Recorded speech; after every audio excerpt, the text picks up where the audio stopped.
जय श्री राम। देखिए, एक संस्था है जिसका नाम है WWF। अब आप WWF सुनते ही आपके दिमाग में आया होगा कि ये क्या करती है संस्था, ये एक दूसरे को पटकनी मारती है, पर ऐसा नहीं है। इसकी फुल फॉर्म है world wide fund for nature. तो ये क्या करती है, नेचर यानी कि प्रकृति से जुड़े हुए सारे के सारे मुद्दे के बारे में जांच पड़ताल करती है और प्रकृति को किस तरीके से अच्छा बनाया जाए इस पर एक रिपोर्ट तैयार करती है और प्रकृति की देखभाल करती है।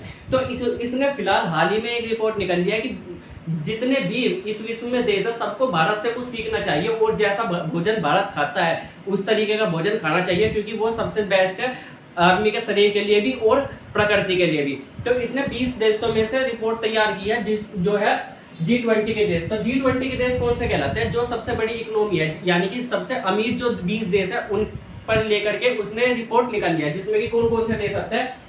Australia, Brazil, Canada, China, France, Germany, India, Indonesia, Italy, Japan, Korea, Mexico, Russia, Saudi Arab, South Africa, तुर्की, यूके, यूएस, EU। तो ये 20 देश आते हैं जिन पर से ये रिपोर्ट निकली है। अब इसमें आप देख रहे हो पाकिस्तान का नाम कहीं भी नहीं है, क्योंकि वो एक भिखारी मुल्क है, ना कि अमीर देश। तो इसने क्या कहा है? इसने कहा है कि भारत जैसा खाना हर देश को अपनाना चाहिए। क्योंकि उससे बहुत ज्यादा फायदा है, किसके लिए? इंसान के लिए भी और नेचर के लिए भी। उसने कहा है कि अगर भारत जैसा खाना लोग बाग नहीं अपनाएंगे और जिस तरीके का खाना आज के समय में लोग बाग खा रहे हैं उससे प्रकृति को बहुत ज्यादा नुकसान होगा। उससे क्या होगा? ग्रीन हाउस प्रभाव बहुत ज्यादा बढ़ जाएगा। अब ये ग्रीन हाउस प्रभाव क्या है? देखिए, सूरज से पृथ्वी पर, जैसे पृथ्वी है, ये पृथ्वी है, ये सूरज है, तो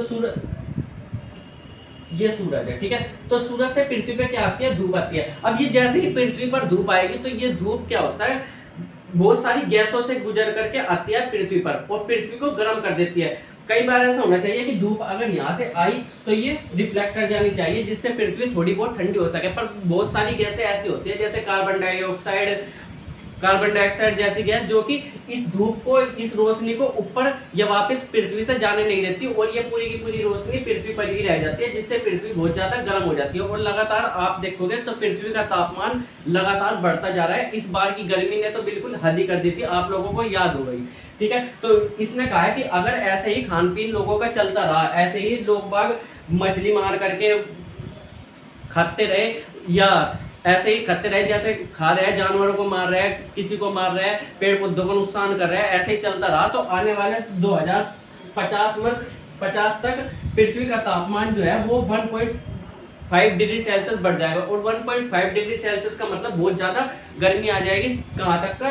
सन 2050 तक का। तो इस WWF ने बोला है कि हर देश को भारत से सीखना चाहिए और खाने पर नियंत्रण करना चाहिए, ठीक है।